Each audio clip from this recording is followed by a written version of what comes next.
कई लोग बोलते थे कि स्पॉन्सर्ड टेररिज्म या एक्सट्रीमिज्म, बट इंडिफरेंस तो डिफरेंट। राजा वही है जो रेवेन्यू कलेक्ट कर सकता है। जो स्टेट ने छोड़ दिया था रेवेन्यू कलेक्ट करना। औरंगाबाद में एक बड़ा नरसंहार हुआ था, तो उन्होंने पूछा कि कोई रास्ता है जंगल राज को खत्म करने का। जी, खौफ का दूसरा नाम दीवान के क्षेत्र में अब तो रहे नहीं, शहाबुद्दीन। बच्चू सिंह मीणा एसपी थे उस दौर में। मार्च 2001 में प्रतापपुर स्थित उनके घर पे गिरफ्तार करने पे कई घंटों तक गोलीबारी हुई। ये कल्पना के परे है।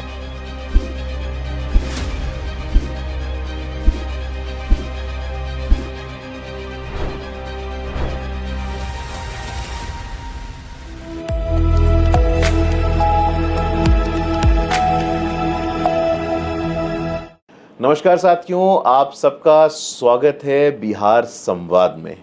आज हमारे साथ हैं जिनको अगर मैं कहूं कि जो व्यक्ति अपने आप में एक इंस्टीट्यूशन है, एन इंस्टीट्यूशन अनटू हिमसेल्फ, जिन्होंने अपना पूरा जीवन बिहार के लिए समर्पित किया और बाई पैशन फिजिक्स, और फिजिक्स में भी थ्योरेटिकल फिजिक्स, मैथमेटिकल फिजिक्स और फिजिक्स से दुनिया छोड़ करके वो बिहार के लॉ एंड ऑर्डर को ठीक करने आते हैं।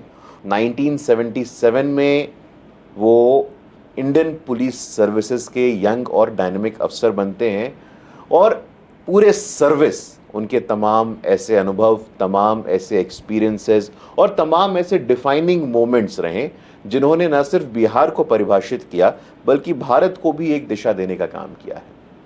आज हमारे साथ हैं बिहार के प्रतिष्ठित शिक्षाविद, कहूँ तो गलत नहीं होगा, आईपीएस ऑफिसर तो हैं ही, अभयानंद सर, क्योंकि मैं भी शिक्षा जगत से आता हूँ और प्रोफेसर के हृदय में बच्चों के लिए क्या संवेदनशीलता होती है मैं समझ सकता हूँ। आज बिहार संवाद की इस कड़ी में हमारे साथ अभयानंद सर हैं। सर, आपका हृदय से अभिनंदन, बहुत बहुत स्वागत। आपको बहुत बहुत धन्यवाद। और मैं भी प्रतिष्ठित हुआ हूँ कि आपके चैनल में आऊँ और आपके प्रश्नों का उत्तर दूँ। नहीं, निश्चित रूप से सर, एक अनौपचारिक संवाद आपकी जीवन यात्रा पे, बिहार की यात्रा पे। और मैं देख रहा हूँ आपका प्रोफाइल, शायद ही ऐसा कोई प्रमुख जिला है जहां आप एज एन एसपी नहीं रहे हैं। औरंगाबाद हो, धनबाद हो, जब बिहार एकीकृत था, उसके बाद सीनियर पोजीशन पे प्रशासन हो, प्रोविजन हो, इकोनॉमिक ऑफेंसेस विंग हो, बीएमपी हो, ट्रेनिंग हो, और अंत में 2011 से 2014 तक डायरेक्टर जनरल ऑफ पुलिस भी आप रहे। सर, पहले तो थोड़ा व्यक्तिगत यात्रा, आपकी शुरुआत चूँकि बिहार में सिविल सर्विसेज को लेकर के एक नैसर्गिक जिज्ञासा रहती है, एक श्रद्धा रहती है। आप दिल्ली विश्वविद्यालय के छात्र थे। आप दिल्ली विश्वविद्यालय से पटना विश्वविद्यालय कैसे आना हुआ आपका? स्कूल पटना से मैंने किया था, Saint Michael's high school Patna, और ग्रेजुएशन करने के लिए उस समय 3 साल का कोर्स होता था। मैं दिल्ली पहुंचा, मेरा एडमिशन हुआ रामजस कॉलेज में।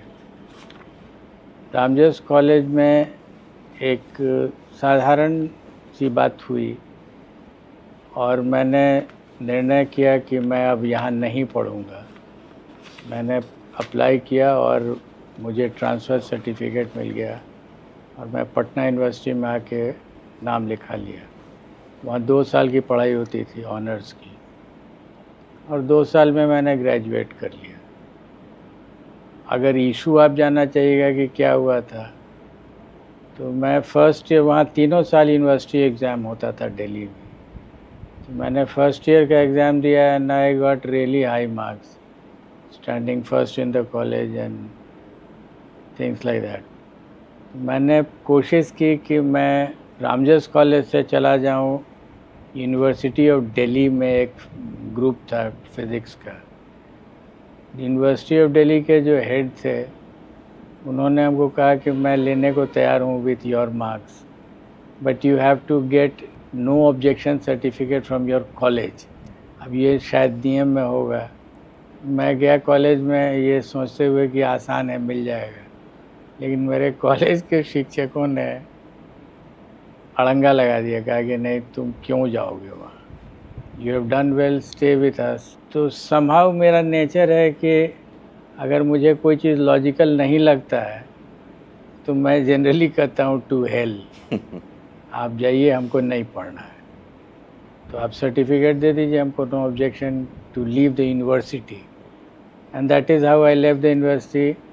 शायद ये सोच के आ गया था पटना के हिस्ट्री पढ़ लूँगा बट फिज़िक्स नहीं पढ़ूँगा।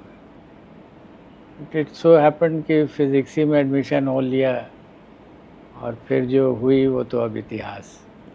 नहीं सर, निश्चित रूप से। और पटना विश्वविद्यालय देश के पुराने विश्वविद्यालयों में से एक विश्वविद्यालय है। अभी कुछ ही वर्षों पहले 100 वर्ष भी हुए थे हमारे विश्वविद्यालय को, और अभी 25 जून निकला है। 25 जून 2025 मतलब आपातकाल के 50 साल भी निकले हैं। आपका बड़ा ही फॉर्मेटिव ईयर्स, जो मैं कहूँ कि जो स्मरण आपको होंगे, व्हीलर सेनेट हॉल, जो कि अब जयप्रकाश हॉल हो गया है, उसका नाम परिवर्तित कर दिया गया है। उसको कहा गया था कि सीट ऑफ इमरजेंसी है, AP centre of emergency movement है। आपातकाल के 50 साल पे सर कुछ आपके संस्मरण ऐसे जो आप चाहते हैं हमारे दर्शकों के साथ साझा करें? एक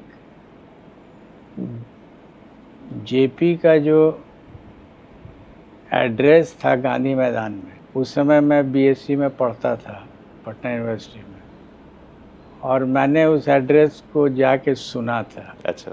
एज ए स्टूडेंट, और वो बैठ करके मंच से दे रहे थे गांधी मैदान में अपना भाषण।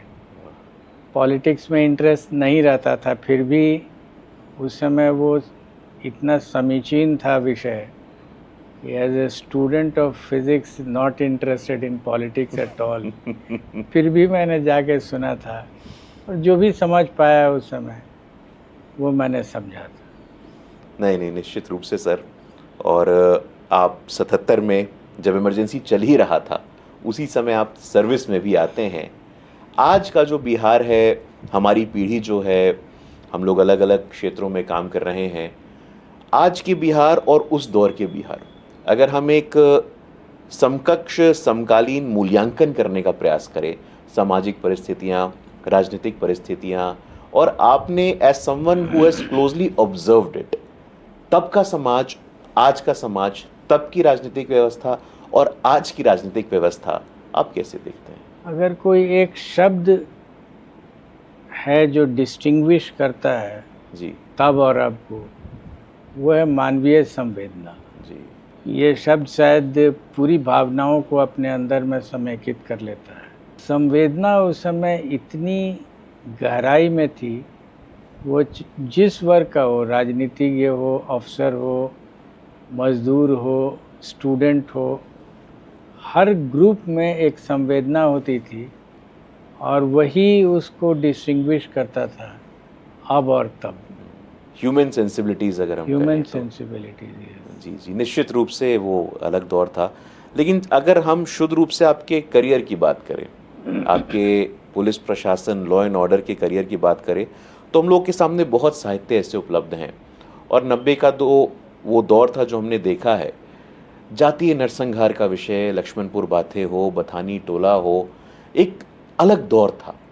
और गांव के गांव बथानी टोला में तो बताया गया कि वह दलित परिवार के इतने सारे लोग, और जो एक विशेष 15 वर्षों का एक कालांश रहा, उसमें 59 से अधिक नरसंहार, 600 से अधिक हत्याएं। ये सुन के भी रूह कांपता है सर। मतलब this shakes our conscience to the very core. ये जीना कैसे था उस समय, और एज अ पुलिस प्रशासन to manage all this, to have a lived experience of all it, how was it sir? आपने जो कहा, ये एक करीब 15 वर्षों का दौरान था। करेक्ट। और उस समय मैंने पुलिसिंग शुरू की थी एज एसपी। जी। जो बात मुझे समझ में आती है, वो ऐसा लगा कि मैं भी समझने की कोशिश कर रहा था as a young SP and a policeman, कि हम क्या कर रहे हैं। औरंगाबाद में जैसे मैं एसपी था जी, दिन भर रात भर दौड़ता रहता था।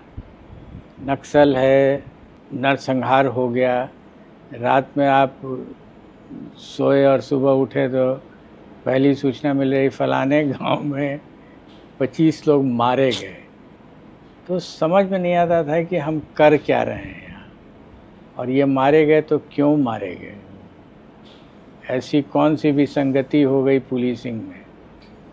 And when I analyse this I found कि ये जो, जैसे एग्जाम्पल आपको बताता हूँ, नरसंहार हुआ, लोगों का नाम आ गया,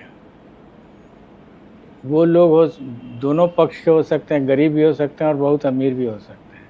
अमीर मतलब वहाँ खेती बाड़ी जिनके पास है वही, तो गरीब लोग हैं। अब मैं एज एसपी पूछता था अपने आप से कि इनका आप क्या करेंगे, अरेस्ट करेंगे, जब्ती कुर्की करेंगे, तो किस चीज़ की जब्ती कुर्की करेंगे, प्रॉपर्टी है ही नहीं है उसके पास। करेक्ट। नहीं, ये बहुत अच्छी बात है सर, और इसी पे एक फॉलोअप मैं पूछना चाहता हूँ। आपने अपनी पुस्तक में भी लिखा है कि आपने बहुत सारे प्रेशर को विथस्टैंड किया, कोई बताने वाला नहीं था, तो क्या कह सकते हैं कि स्टेट स्पॉन्सर्ड या सत्ता या राजनीति द्वारा संरक्षित अपराध का एक माहौल ऐसा रहा उस दौर में? स्पॉन्सर्ड वर्ड है या नहीं है उसको बोलना मेरे लिए बहुत उचित नहीं होगा। जी जी। लेकिन स्टेट इंडिफरेंस जरूर था। ये अच्छा शब्द है जी। ये बेटर वर्ड है कि स्टेट को कोई मतलब ही ऐसा सच नहीं था, हो गया तो हो रहा है तो हम क्या करेंगे।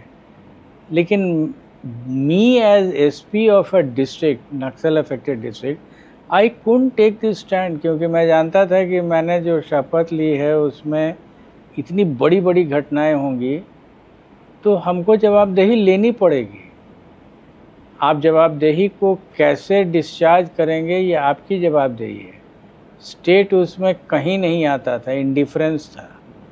स्पॉन्सर्ड है या नहीं है ये तो कोई कमीशन अगर अपॉइंट होता तो शायद निकाल ले सकता था, बट मेरे लिए एज ए पुलिस एसपी बता देना कि स्पॉन्सर्ड है, हालांकि कई लोग बोलते थे कि स्पॉन्सर्ड है टेररिज्म या एक्सट्रीमिज्म, बट इंडिफरेंस तो डेफिनेटली था। स्टेट इंडिफरेंस, दर्शकों को बताते चले कि स्टेट इंडिफरेंस मतलब अगर उसको सरल शब्दों में परिभाषित करना तो स्टेट को कोई प्रत्यक्ष रूप से मतलब नहीं।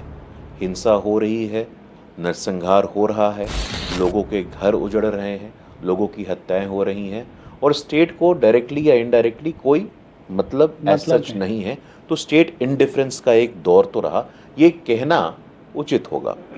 सर, दूसरा हम देखते हैं कि ये तो ग्रामीण क्षेत्रों की बात हो गई और आपने बहुत अच्छा नक्सलवाद का भी एक उदाहरण हमारे सामने दिया।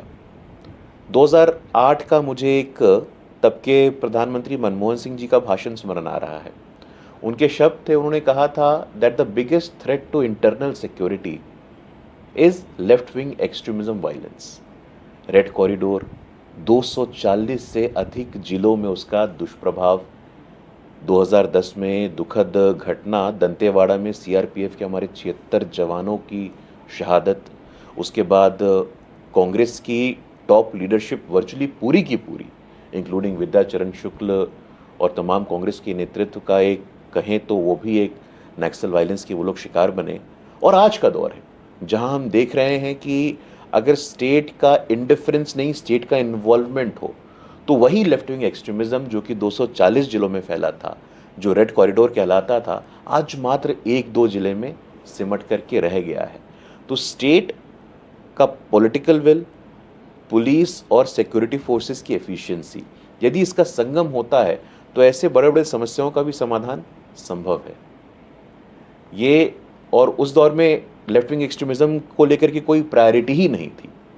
यहाँ पे उसको एक कास्ट स्टोन भी देने का प्रयास किया गया, ऐसा प्रतीत होता है। आपके विचार इस पे? कास्ट पर तो मैं नहीं कुछ कहना चाहूँगा, क्योंकि वो फिर डिस्कशन पॉलिटिक्स की ओर चला जाएगा, जिसमें मेरी कोई सलाहियत नहीं है। But I will tell you exactly as a senior ADG headquarter, right sir, and as DGP इसको मैंने कैसे देखा। जी जी। और हमने उसको इम्प्लीमेंट करने की कोशिश की, कुछ रिजल्ट्स मिले। मैंने जो देखा था इसको वो ऐसे था कि एक भूभाग है देश का मेरे लिए बिहार का, जी, जैसे मगध है मगध, या जहानाबाद, जमुई जी, है, फॉर दैट मैटर मुंगेर है, जी, तो ये भूभाग ऐसा लगा जैसे ये लिबरेटेड हो गया है। अरे बाप रे! वो लोग डिस्कशन में वर्ड यूज़ करते थे लिबरेटेड। ये मैंने पाया कि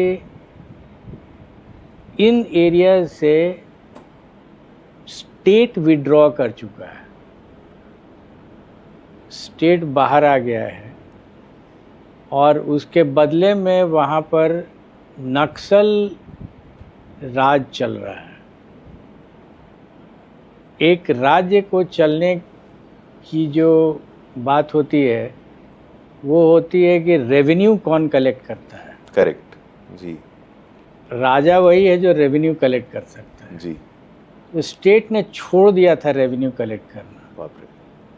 और ये फैक्ट है।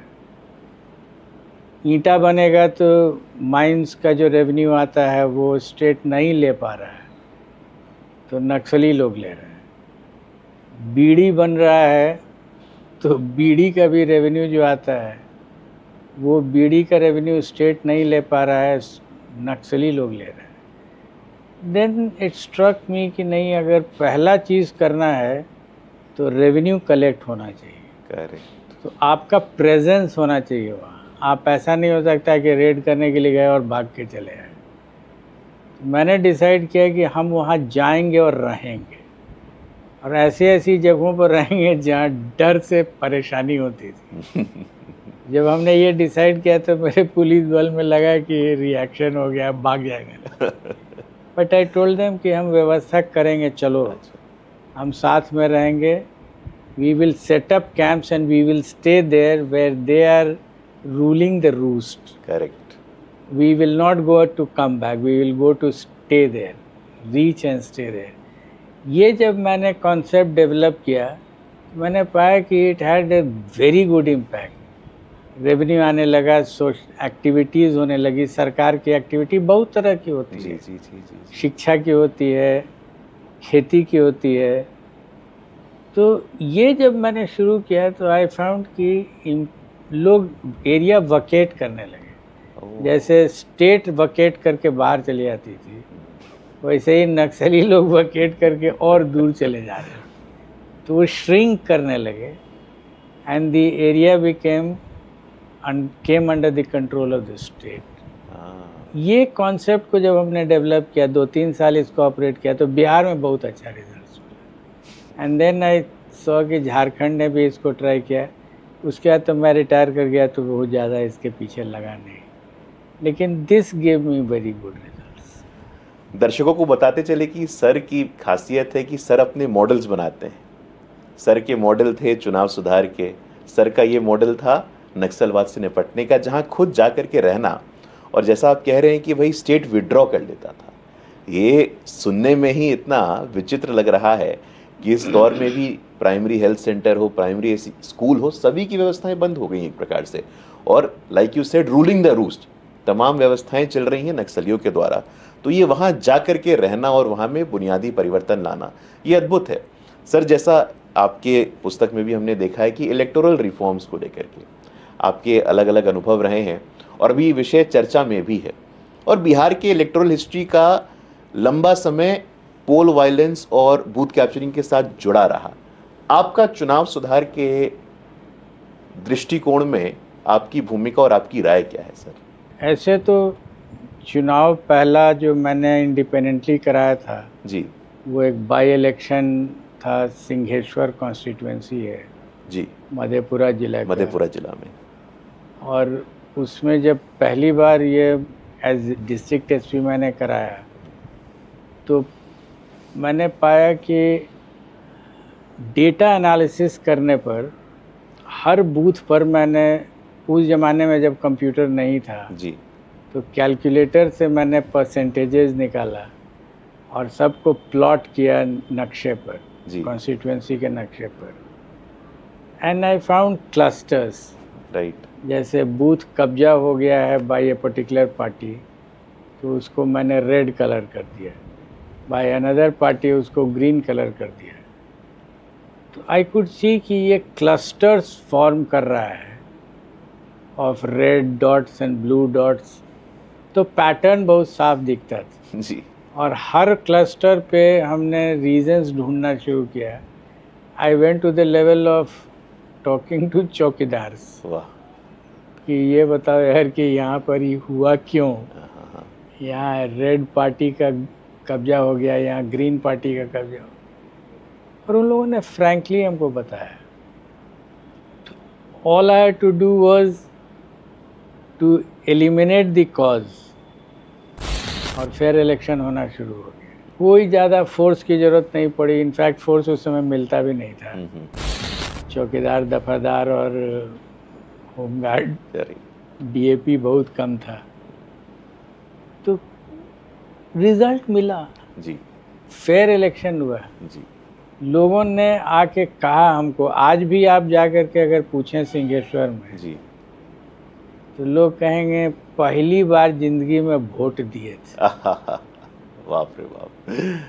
ये 1981 है। 1981। बाप रे। तो जिस समय मैं आपको बताऊं कि लोग चीफ इलेक्शन कमिश्नर तो नाम ही नहीं सुने थे। जी जी जी जी जी। नाम सुने थे कि वहाँ का डीएम कौन है, वहाँ का एसपी कौन। जी जी जी। और रिज़ल्ट निकला, और रिज़ल्ट ऐसे भी फेयर लगा कि जो पार्टी कभी नहीं जीतती थी वो जीत गई, और जो पार्टी हमेशा जीतती थी वो हार गई। और एक शब्द नहीं कोई बोल सका कि अनफेयर इलेक्शन हुआ है। कोई नेताजी नहीं बोल सके कि अनफेयर हुआ है, इनको हटाओ, इसको फंसाओ, ये कुछ नहीं। वाह। इनफैक्ट आपको एक कॉन्वर्सेशन सुनाते हैं। जी जी प्लीज़। मेरे खिलाफ पिटिशंस पढ़ने लगे थे, क्योंकि प्री इलेक्शन मैंने जो अरेंजमेंट्स किया था जी, वो फेयर इलेक्शन के लिए था। Chief minister with his cabinet ministers had come to Madhepura ji, और मेरी बुलाहट हुई, डीएम की भी बुलाहट हुई। डीएम और हम लोग एक ही पेज पर थे। जी जी। तो जब बुलाया उन्होंने, मुख्यमंत्री जी ने, तो उन्होंने शुरू किया मेरे अगेंस्ट में शिकायत जो थी वो बोलना। मैं क्वाइटली सुनते रहा, और हमने कहा कि sir, I am here to ensure a fair and election. Fair election होगा, ये कोई वोटर नहीं कह सकेगा कि मैं जाना चाहता था बूथ पर, नहीं जा सका। लेकिन वो जाएगा कि नहीं जाएगा और जाके वोट किसको देगा, ये मेरी जवाबदेही नहीं। Blunt on the face of the chief minister and the entire cabinet, जो लोग बैठे हुए थे जी जी जी जी, सब की बोलती बंद। जी। इलेक्शन 3-4 दिन के बाद होने वाला था, हुआ इलेक्शन, और जिनकी जो चीफ मिनिस्टर की पार्टी थी जी, जो कभी नहीं जीतती थी वहाँ से जी, वो जीत गई, क्योंकि लोगों ने वोट दिया ही नहीं था कभी। करेक्ट। इसके पहले तो एसपी और डीएम अगर तय कर लेगा कि हमको फेयर इलेक्शन कराना है, कोई कमीशन की जरूरत नहीं होती। नहीं, निश्चित रूप से सर। तो एक तो 1981, दूसरा 2005 में जो 2 चुनाव होते हैं, वो जो दूसरा चुनाव जो कि निर्णायक एक सरकार आती है और नीतीश कुमार जी जो वर्तमान में भी हमारे मुख्यमंत्री, वो मुख्यमंत्री बनते हैं। उन चुनावों में भी आप एक प्रमुख भूमिका, आप एक इम्पॉर्टेंट रोल प्ले कर रहे थे, और उन चुनावों के बाद एक ऐसी सरकार बनती है, और ये तो हम लोगों ने महसूस भी किया सर, और अक्सर नीतीश जी इस बात की चर्चा भी करते हैं कि 6 बजे से पहले 6 बजे के बाद निकलना, ये सर मेरे ही संस्मरण में है। हम लोग पटना में रहते थे, हमारे घर परिवार में ही कोई दीदी हैं, कोई बुआ हैं, उनको 100 मीटर 200 मीटर दूर भी मोहल्ले में जाना है तो ये कहा जाता था कि आप अपने साथ किसी पुरुष को लेकर के जाइए। वातावरण में एक ऐसा भय था, लेकिन 5 के बाद 6, 7, 8 में देखा कि वो स्लाइटली वो भय का माहौल कमता गया। तो ये भी एक बुनियादी चुनाव था 2005 का, जिसने एक फंडामेंटल शिफ्ट कहें बिहार की सोसाइटी और बिहार के पॉलिटिक्स में वो लेकर के आया। उस चुनाव के संदर्भ में कुछ आपकी विशेष मेमोरी है जो एक स्टेबिलिटी लेकर के आई बिहार में? आपने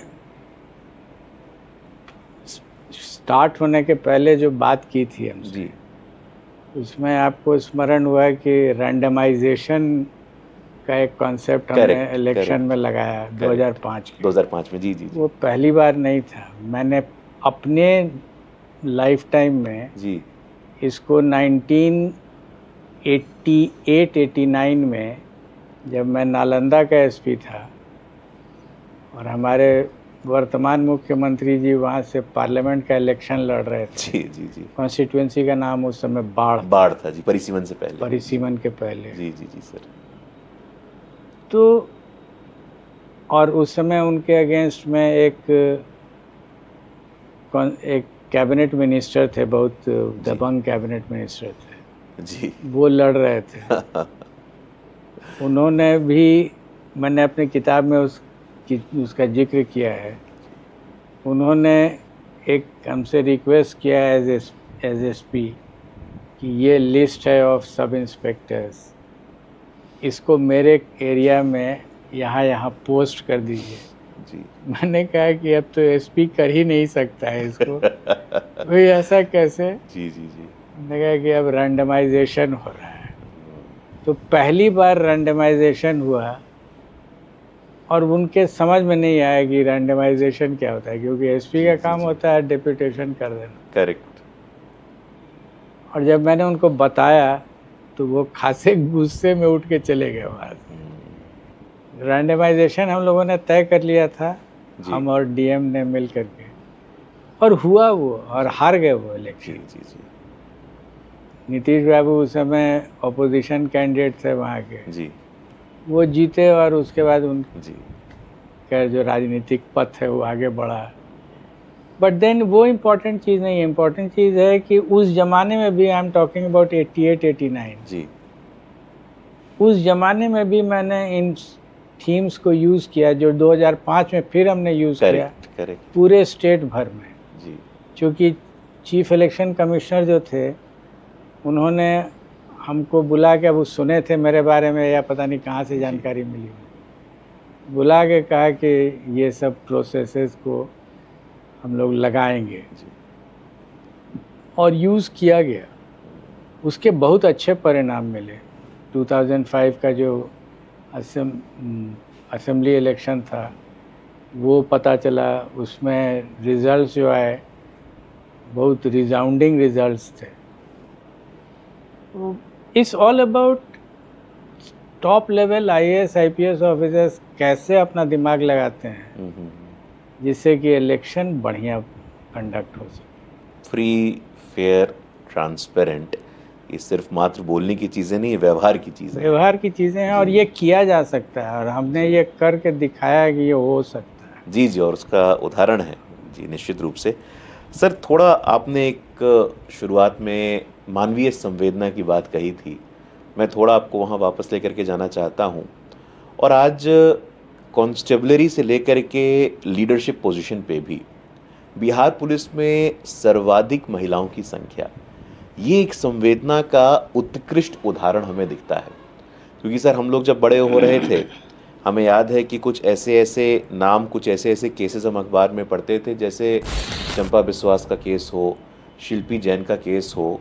बड़े परिवार, रसूखदार परिवार भी एक प्रकार से कहिए कि एक डर का, भय का माहौल था, और एक्सेस टू जस्टिस एक बहुत बड़ी चुनौती थी।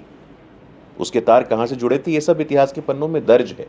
लेकिन आज जब हर जिले में महिला थाना है सर, महिला थाना होने के कारण महिलाओं की संवेदनशीलता, महिलाओं की एक्सेसिबिलिटी में एक सुधार हुआ है। तो क्या आप कह सकते हैं कि बिहार एक मॉडल, आप फिजिक्स के व्यक्ति हैं, मॉडल्स की बात करते हैं, तो महिला संवेदना और अपराध दर में महिलाओं के खिलाफ जो कम हुई है, आंकड़े कम हुए हैं, उसमें बिहार एक मॉडल बन के उभरा है देश भर के सामने?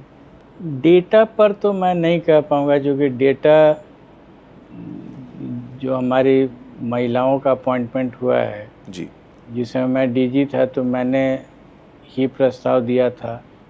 ऑफ कोर्स सरकार उससे एग्री की थी और जी, रिजल्ट्स आए उसके, लेकिन ये प्रिलिमिनरी स्टेप्स हैं। जी, अगर और आगे बढ़ना है तो बढ़िया इन्वेस्टिगेशन करना होगा, जी, और बढ़िया इन्वेस्टिगेशन के बाद ट्रायल बढ़िया कराना होगा, करेक्ट करेक्ट। फिर अपील्स में परसू करना होगा। फॉर एग्जांपल,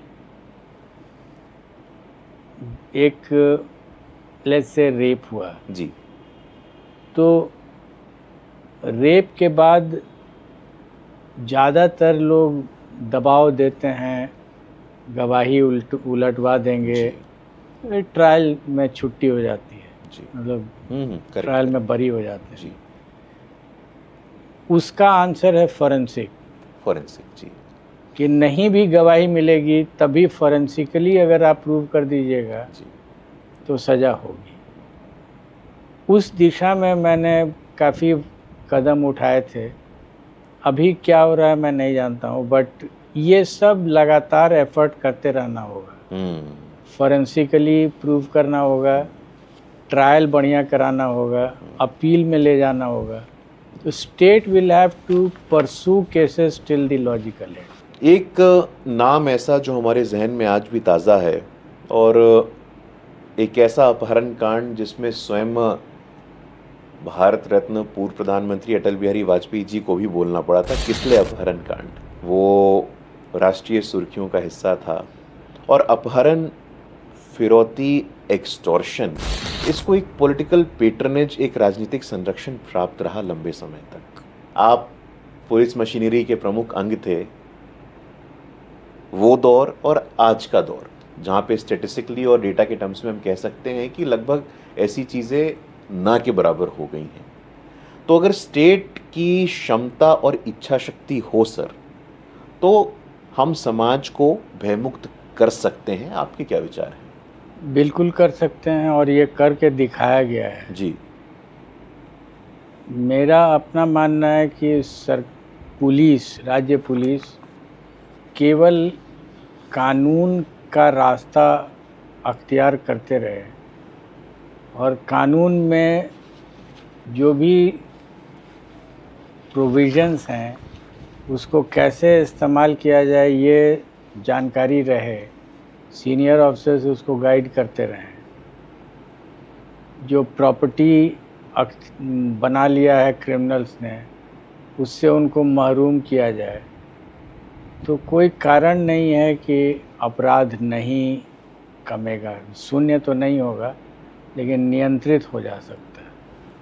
आपने अपनी आत्मकथा में लिखा है कि ब्यूरोक्रेसी में कॉम्पिटेंस का स्थान कास्ट ने ले लिया था, योग्यता का स्थान जाति ने ले लिया, और आप इसके भुक्तभोगी भी रहे। कई ट्रांसफर्स आपके ऐसे हुए जो शुद्ध जातिगत आधार पे हुए।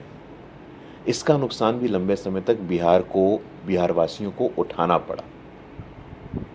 क्या ऐसी चीज़ें थी सर जो, और उससे हम लेसन्स क्या लें कि आगे के समय में हम पुनः वहाँ पे एनमेश्ड ना हो जाएं?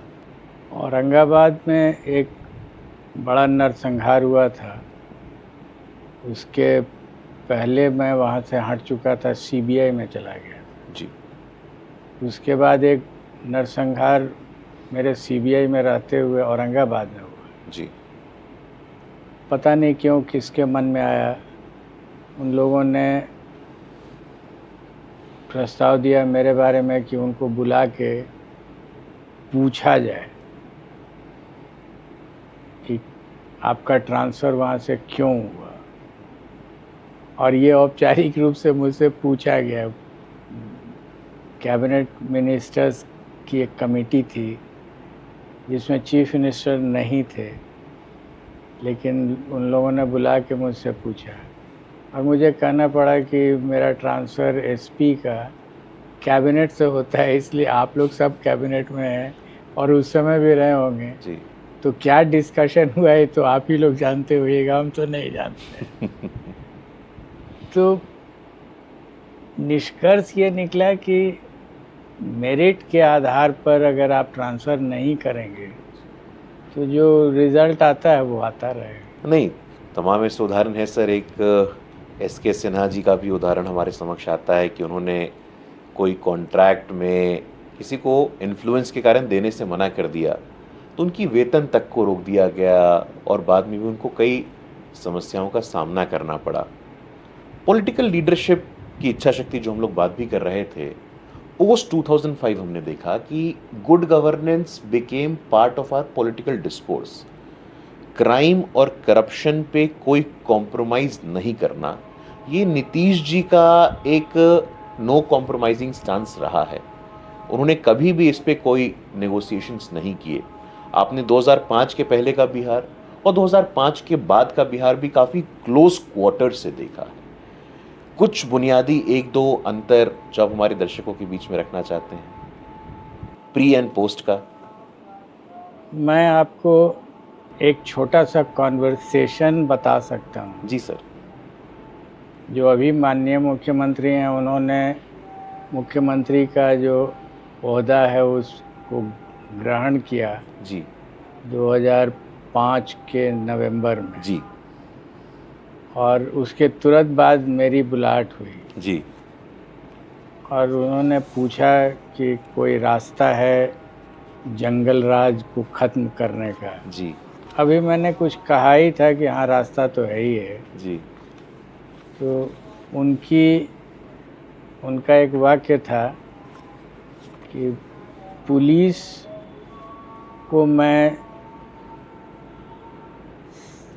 पूरी शक्ति दे सकता हूँ, अर्थ दे सकता हूँ, कानून दे सकता हूँ, लेकिन करना तो पुलिस ही को होगा, which was very fair. Correct. Politician कोई डायरेक्टली तो करता नहीं है। तो हमने कहा कि सर आप से हमने ये नहीं कहा कि आप हमको अर्थ दीजिए, हमने ये भी नहीं कहा कि आप हमको कानून बना के दीजिए, ये बहुत है और अर्थ की हमको ज़रूरत नहीं है, इसलिए कि हमको नल नाली पुल पुलिया नहीं बनाना है। जी जी जी जी। जिसमें टेका देना होता है। मुझे कानून भी नहीं बनाना है, इसलिए कि कानून पार्लियामेंट और असेंबली में एकदम किताब की किताब लिखी हुई मिलती है। जब लॉ बना हुआ है तो फिर लॉ को हमको इम्प्लीमेंट करना, वहाँ मेरी बुद्धि की ज़रूरत होती है। And as a ADG and as a DG मेरा काम है लॉ को बुद्धि लगा के चला देना, और वो मैं करके आपको दिखा दूंगा, उसमें पैसे की ज़रूरत नहीं होती। तो समहाउ पॉलिटिशियंस को ये क्लियर नहीं होता है कि कैसे चलेगा। करेक्ट। इनफैक्ट अगले दिन जो एडवोकेट जनरल थे, नए बने थे, उन्होंने हमको पूछा कि आपकी बात हुई है क्या मुख्यमंत्री जी से। यहाँ बुलाए थे तो हम गए थे, वहाँ बात हुई थी। तो कह रहे थे कि कुछ मांगते नहीं हैं, न पैसा मांगते हैं, न कानून मांगते हैं, और कहते हैं कि हो जाएगा। तो हमने कहा कि आप उनको क्या बोल दिए। उन्होंने कहा कि जो हमने मतलब एडवोकेट जनरल ने उनको बताया कि जब वो आपसे कुछ मांगते ही नहीं है, तो जो बिहारी भाषा में कहते हैं हींग हल्दी आपका लग ही नहीं रहा है, तो फिर आप परेशान क्या हैं, छोड़ दीजिए, करने दीजिए। अगर हो गया 2-3 महीने में तो वाह वाह, नहीं हुआ तो रास्ता ढूंढेंगे।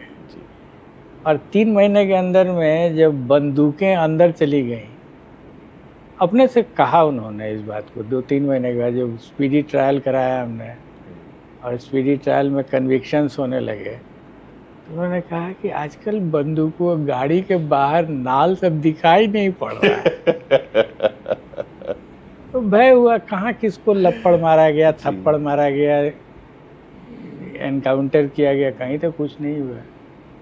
और तब भी रिजल्ट दिख रहा था। भय हमको अपने से बोले थे, उनका शब्द था कि नाल सब जो बाहर निकला है खिड़की से, वो सब अंदर चलाया गया। ठीक है, that is what is wanted, हो गया। ये बहुत आपने एक उस दौर का ऑप्टिक्स ऐसा था कि बड़ी गाड़ियां हैं, गाड़ियों की कांच पूरी बंद नहीं है, थोड़ा खुला हुआ है और बंदूक की नली बाहर निकली हुई है। तो एक वो दौर था कि बिहार को परिभाषित करने के लिए वैसे भी इमेजेस मन में आज भी ताज़ा हो जाते हैं। और वो नाल भी गायब हो गई, वो गाड़ियां भी गायब हो गई, और किसी को थप्पड़ भी नहीं लगा। और किसी को थप्पड़ भी नहीं पड़ा। तो पॉलिटिकल विल और पॉलिटिकल डिस्पेंसेशन के हाथ में बहुत कुछ होता है। सर, एक आखिरी वाकया है जो बिल्कुल मुझे लगता है कि अपने दर्शकों को बताना चाहिए। खौफ का दूसरा नाम सिवान के क्षेत्र में अब तो रहे नहीं, शहाबुद्दीन। बच्चू सिंह मीणा एसपी थे उस दौर में। मार्च 2001 में प्रतापपुर स्थित उनके घर पे गिरफ्तार करने पहुंचे। कई घंटों तक गोलीबारी हुई, ये कल्पना के परे है। और इस पे तो बहुत सारे पिक्चर, मूवीज, पुस्तक और लेख भी लिखे गए हैं। लेकिन उससे इम्पोर्टेंट यह है कि उस छापे के एक दिन बाद ही राबड़ी देवी सरकार ने मीणा समेत जिले के सारे सीनियर अफसरों का तबादला कर दिया गया था। ठीक उसके एक दिन बाद एक स्थापित घोषित कानून की दृष्टि में अपराधी पुलिस अपनी कार्रवाई करने जा रही है, लेकिन उसके बावजूद सरकार का ऐसा रवैया, ये क्या दिखाता है सर? ऐसा तो है नहीं कि कोई एक पर्टिकुलर एसपी का ट्रांसफ़र हो गया तो एक्शन बंद हो जाना चाहिए। करेक्ट। जो दूसरा एसपी, अगर स्टेट का डायरेक्शन क्लियर हो, और डायरेक्शन जब ये क्लियर हुआ था तो उस समय हम लोग थे वहाँ at the head of helm of affairs. तो जो नीति तय हुई थी वो थी कि कानून अपने रास्ते से चलेगा जी। और उसको कोई रोक नहीं सकता है। XYZ कोई भी रहे, रोक नहीं सकते हैं, चलेगा। और वो चला, तो जो रिज़ल्ट आया वो दिख रहा है। कोई एक इंडिविजुअल एक्स उसके लिए कि अगर यही रहेगा तो चलेगा और नहीं तो नहीं चलेगा, ये नहीं होना चाहिए। नीति व्यवस्था जो है वो नीति निर्धारित कर देगी और उसके बाद होगा। निश्चित रूप से व्यक्ति जो है वो व्यवस्था से बड़ा नहीं हो सकता है, और व्यवस्था में वो ताकत, शक्ति होनी चाहिए। आप सही कह रहे हैं सर। सर, आपके साथ भी बहुत सारे अधिकारी रहे और जिनका नाम अभी हमने डिस्कस भी किया था, विश्वास जी का। रसूखदार परिवारों में भी वो ताकत की कमी, वो अब उसको शिल्पी जैन का मामला पूरे देश में आया था। पटना वुमेन्स कॉलेज की वो छात्रा थी, मिस पटना भी रही थी, और उसके तार बिल्कुल हाई प्रोफाइल पॉलिटिशियन से भी जुड़े थे, जिस पे कोई स्पष्टता आज तक नहीं हुई। लेकिन हम खुश नसीब हैं कि आज के बिहार में ऐसी घटनाएं, ऐसे दुर्दांत अपराध का एक पतन हम लोगों ने थैंकफुली, फॉर्चुनेटली विटनेस किया है। लेकिन उस दौर से हमें क्या प्रेरणा लेने की ज़रूरत है? हम उस दौर में वापस ना लौटें, इसके लिए एक समाज के रूप में सामूहिक तरीके से हमें क्या करना चाहिए? आप अगर हमसे पूछ रहे हैं प्रश्न, तो एज ए पुलिसमैन और as a member of the police investigation agency मैं उसका उत्तर देना चाहूँगा। जी जी। कोई ऐसी स्थिति नहीं पैदा हो सकती है किसी भी इन्वेस्टिगेशन में जी, जो डेड एंड पर खड़ा कर दे। जी। मैं क्लियरली आपको कह रहा हूँ, एक इन्वेस्टिगेशन चल रहा है, अगर आप उसमें एविडेंस पा रहे हैं और अच्छे लेवल पर एविडेंस आ रहा है, तो अक्यूज ऐसा कोई भी स्थिति नहीं पैदा कर सकता है जो इन्वेस्टिगेशन को वहाँ ला कर के रोक दे। लॉ में इतने सारे प्रोविजंस हैं, दिक्कत ये हो रही है कि हमारे इन्वेस्टिगेटर्स जो हैं, विच इंक्लूड्स एवरीवन, जी, right from bottom to top, जो लॉ को एजिटेट नहीं कर पाते हैं एट ए हाई लेवल, सीधा सिंपल लॉ को यूज़ करके, और अगर रुक गए तो रुक गए। लॉ में हर तरह का ऑप्शंस निकलता है। आफ्टर ऑल सुप्रीम कोर्ट में जो वकील लोग आर्ग्यू करते हैं वो डिफेंस में कहाँ से निकालते हैं? अच्छे डिफेंस लॉयर्स हैं जो बीट कर देते हैं। तो आप आईपीएस क्यों बने थे? आईपीएस बन के जब आप टॉप लेवल पर आते हैं, then you have to do it. आपको रास्ता निकालना होगा और रास्ता है। मैं इतना ही कह सकता हूँ कि रास्ता है। नहीं, निश्चित रूप से सर रास्ता है, और चूंकि उस केस में मैं फर्दर जाना नहीं चाहता हूँ, डीएनए सैंपल तक देने से अस्वीकार कर दिया गया था। अगर हम पर्टिकुलरली शिल्पी जैन केस की बात करें तो उसमें निश्चित रूप से इच्छा शक्ति, सरकार का संरक्षण, हाई प्रोफाइल परिवार, ये सब मामले थे। ये बातें तो खैर है, लेकिन सर एक अपने चर्चा के अंतिम चरण में मैं आपसे पूछना चाहता हूं कि आप शिक्षा जगत से जुड़े रहे हैं और आज बिहार में नालंदा इंटरनेशनल यूनिवर्सिटी हो, दो केंद्रीय विश्वविद्यालय हो, गया में, मोतिहारी में, एक अभी विक्रमशिला भी आ रहा है। महिलाओं के अपराध के कमी के कारण ग्रॉस एनरोलमेंट रेट में वृद्धि हुई है। साइकिल योजना के कारण एक जीआर में भी वृद्धि हुई है। आपका संदेश, आपका एक मैसेज, क्योंकि आप युवाओं से लगातार संवाद भी करते रहते हैं और उनके अंदर वो महत्वाकांक्षा की जोत जलाते हैं कि सब कुछ संभव है अगर हम एस्पिरेशनल हैं तो कुछ मैसेज, कुछ संदेश आप हमारे इस प्लेटफॉर्म के माध्यम से बिहार और देश भर के युवाओं को देना चाहेंगे? मैंने इस पर बहुत चिंतन किया है जी। और जो निष्कर्ष अभी निकला है मेरे मन में वो है कि जब तक हम सरकार पर आश्रित रहेंगे शिक्षा के ज्योत को आगे बढ़ाने के लिए, तब तक सफलता नहीं मिलेगी। समाज पर आश्रित हो जाएंगे तो रास्ता निकल जाएगा। नहीं, निश्चित रूप से सर, ये बहुत ही महत्वपूर्ण बात आपने कही है और अपने दर्शकों को बताना चाहता हूँ कि सर एक जीवित धरोहर है। बहुत सारे विषय ऐसे थे सर के जीवन के जो हम लोगों ने अभी डिस्कस नहीं किए।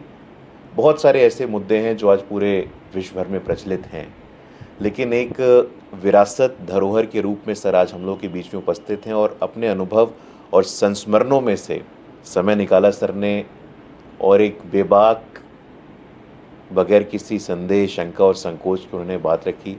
सर आपका हृदय की गहराइयों से बहुत बहुत आभार, बहुत बहुत धन्यवाद। Thank you sir. Thank you, धन्यवाद।